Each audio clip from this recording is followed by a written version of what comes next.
Christine Citra Pramesti, absen 9 saking kelas 9G, ameh maca geguritan déning Sriyanti S. Sastra Prayitna. Rantang anggitane S. Sastra Prayitna.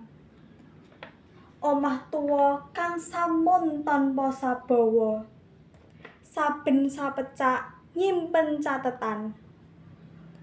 Senadyan sentong papan kulir wis ora ana, nanging kiwa tengen lawang iku nyimpen ari-ariku lan anak-anakku.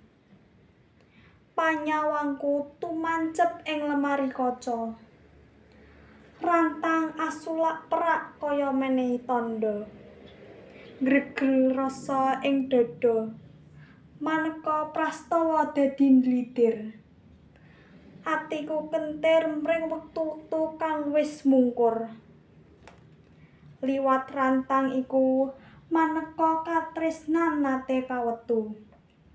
Dipundhut ibu ing taun 77, dadi barang aji saben aryaya.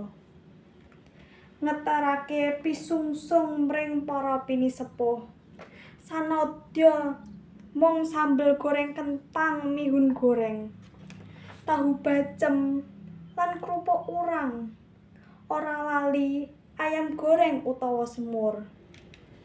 Ora krasa banyu bening tumetes ing netra. Wewayangan dina kawuri mung kari pepasreh ing ati. Kabeh bali sepi, nanging rantang iku wis dadi saksi. Katresnan utuh nate ngrembuyung ing omah iki.